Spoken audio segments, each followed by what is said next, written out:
des choses, il y a quand même des sujets qu'on va aborder, qu'on a répétés, qu'on a déjà parlé, on les a déjà abordés dans de nombreuses émissions, mais il faudra les rappeler. Il faudra les rappeler pour les personnes qui sont en train de nous regarder, parce que peut-être que certaines personnes ne nous ont pas regardés, ne nous assistaient pas, n'assistaient pas à nos émissions.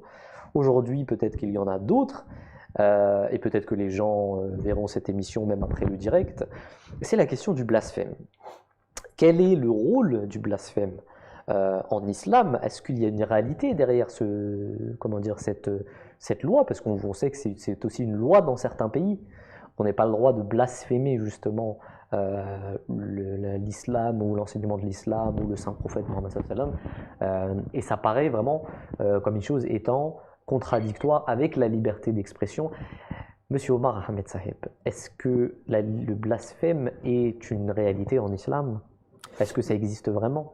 Le blasphème, non seulement en islam, et pour n'importe quel religieux, n'importe quel croyant d'une religion quelconque qui se respecte, personne, en tant que croyant, n'aime que son prophète ou les choses qu'il considère comme étant sacrées soient moquées, soient insultées.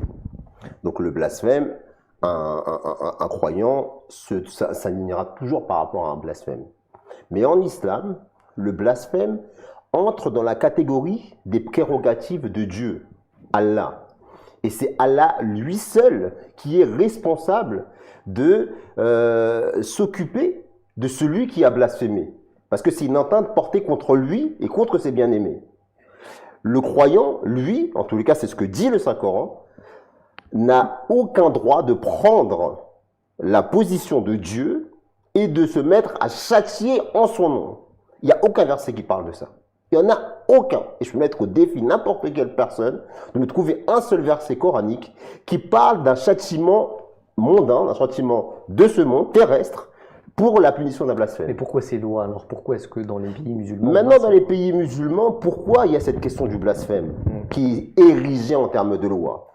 Déjà, pour pouvoir faire une analyse objective concernant une religion qui est plusieurs fois centenaire, qui a maintenant plus de 1400 ans, il ne faut pas faire l'analyse par rapport à sa décadence, mais voir comment ceux qui l'ont bien compris, son fondateur, et ceux qui l'ont fidèlement suivi, parmi les réformateurs, les juges, les juristes qui ont bien compris la religion, comment eux comprenaient cette chose-là? Et est-ce que eux, conformément à ce que font ceux d'aujourd'hui, utiliser le blasphème comme une arme politique? Parce que c'est de ça dont il est réellement question en réalité. Le blasphème, aujourd'hui, et je vais revenir ensuite sur comment en réalité il était pratiqué, mais le constat, et à partir duquel on peut se dire, regardez, les musulmans sont intolérants, pas de liberté d'expression, parce que voilà, le blasphème, c'est puni par la mort.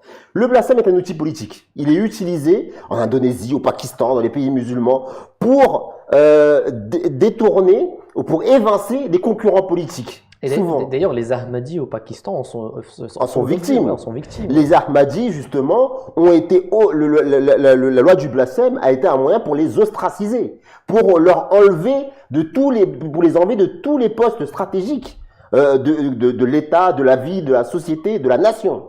Et les Ahmadis, les chrétiens, les minorités en général dans les terres musulmanes d'aujourd'hui, eh bien, sont victimes justement de cette loi du blasphème. Vous pouvez rappeler aux téléspectateurs pourquoi les Ahmadis sont considérés comme étant des blasphémateurs? C'est ça? Oui, exactement. Pourtant, nous disons là, il a Muhammad Rasulullah, c'est-à-dire qu'il n'y a deux dieux que Dieu et que Muhammad sallallahu alayhi wa sallam est son messager. Mais parce que des Molvis, des ulama, des soi-disant savants autoproclamés, un clergé qui ne dit pas son nom, pour des raisons politiques, ont considéré que parce que les Ahmadis croient que l'imam Mahdi, le Messie promis, a été, croient que son événement a bien eu lieu, eh bien, les considèrent comme en dehors de l'islam.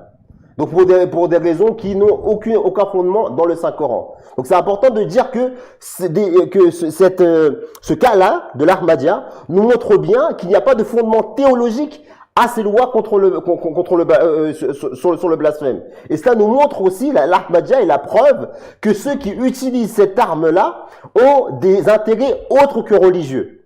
Et maintenant, pour revenir à ce qu'on pourrait dire, oui, je suis en train de prêcher ma paroisse, je suis Ahmadi, donc c'est pour ça que je dis ça. Maintenant, il faut revenir à l'histoire de l'islam. Il faut revenir à comment le saint prophète Mohammed considérait cette question-là. Le saint prophète Mohammed lui-même a été insulté par celui qui était considéré comme le chef des hypocrites, Abdullah ibn Ubay ibn Saloul. Il a été insulté par lui de manière très claire, tellement claire que parmi ses compagnons, il y avait le fils de Abdullah ibn Ubay ibn Saloul, qui a demandé au prophète la permission d'exécuter cette personne-là parce qu'il lui avait manqué de respect. Qui était son père. Et qui était son père. Et le prophète, il a souri. Il a dit non, non seulement nous l'exécuterons pas, mais nous devrons garder une bonne compagnie avec lui pour pouvoir essayer de changer son cœur. Et à la fin, quand il est mort, il a même prié sur lui.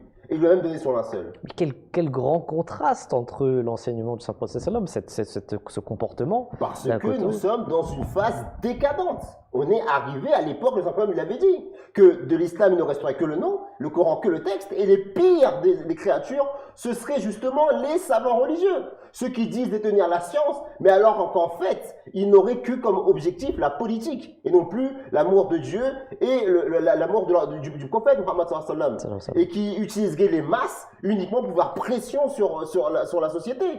Et ça c'est ce qui se passe dans les pays musulmans, malheureusement. Et à la marge, les groupuscules terroristes essayent de justifier leurs actes avec des lois complètement concoctées, complètement fabriquées, qui n'ont aucun fondement théologique. Et je rajouterai ici que même à l'époque où le pouvoir politique n'était plus un pouvoir spirituel détenu par les califes bien guidés, à cette époque-là, il y avait quand même parmi les membres de la communauté, dans la Oumma, des juristes et des juges qui comprenaient bien l'islam. Eh bien, on a des rapports qui nous ont même été rapportés par des orientalistes non musulmans. Et je cite ici Dozy, Reinhard Dozy, qui avait écrit un livre au 19e siècle qui s'appelle Spanish Islam, c'est-à-dire l'Espagne musulmane. Spanish Muslim, l'Espagne musulmane, et dans lequel il nous cite une anecdote qui s'est passée par rapport au blasphème, où nous avons un moine qui se présente devant le juge, le qadi qu'on appelle ça en islam, et qui est soi-disant venu le voir pour demander à se convertir à l'islam. Et il a commencé, au moment où le juge a commencé à lui présenter l'islam, les enseignements, il l'a stoppé net et il lui a dit « Je suis venu vous dire que votre prophète, Na'udhu billahi min dhalik, est un menteur. » Et il a commencé à insulter de tous les noms. Le Qazi, qu'est-ce qu'il a fait? Il l'a arrêté, il l'a emprisonné, et ensuite, qu'est-ce qu'il a demandé au responsable de l'époque? Il lui a demandé s'il était sous aussi. Il a demandé est-ce qu'il était sous, et la personne lui dit non, j'ai tous mes sens, et je veux, et c'est lui-même qui a demandé, je réclame que vous me condamniez à mort. Non seulement il ne l'a pas condamné à mort, mais ensuite, après l'avoir incarcéré pendant un certain temps, même quelques heures, quelques jours, il l'a relâché en disant qu'en fait, finalement, cette personne-là, elle était folle. Et pourquoi? Parce que ces gens-là, à cette époque-là, voulaient être considérés comme des martyrs. Et les qazis et les juges de cette époque-là, de cet islam des Lumières que ce monde appelle de leur vœu, eh bien, ils n'ont eu pas un seul cas comme celui-ci. Plusieurs cas d'espèces de ce genre se sont présentés à eux. Mais jamais ils n'ont été tués pour cause de blasphème. Lorsqu'il y a eu des cas de sentences qui se sont mises en pratique, c'est parce qu'il y avait d'autres crimes qui avaient été commis par ces gens-là, mais jamais pour la question liée au blasphème ou même à l'apostasie.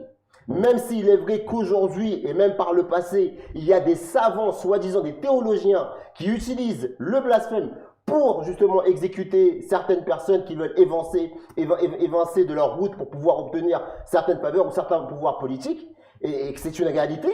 Mais ces personnes qui l'ont fait, ils l'ont fait en flagrante contradiction des enseignements islamiques. Parce que ceux qui étaient véritablement liés aux enseignements islamiques, qui les avaient bien compris, comme le Saint-Prophète, comme ses califes, comme les juristes, les juges, les réformateurs reconnus par toute la Oumma, eh bien ces personnes-là n'ont jamais compris le blasphème comme étant une justification pour la mort. comme le comprennent les terroristes, les criminels d'aujourd'hui. C'est clairement inscrit dans les annales de l'histoire, c'est clairement démontré par le prophète Mohammed sallallahu alayhi wa sallam, par ses khulafa et par les juristes, les juges, les saints hommes qui ont parsemé, qui ont traversé l'histoire de l'islam. Jazakallah, merci beaucoup Monsieur Omar Ahmed Sahib. Faisal Sahib, quelques mots s'il vous plaît sur le blasphème. Que dire de plus que a dit notre frère Omar Sahib? Effectivement, ce qu'on peut dire aujourd'hui de nos jours, c'est que c'est l'ignorance qui est vraiment à la base de toute ce remue-ménage, quoi. C'est vraiment ça qui fait que les personnes sont ou bien déroutées par d'autres personnes qui les manipulent, ou bien qui s'auto radicalisent aussi d'elles-mêmes par ignorance, vraiment par ignorance.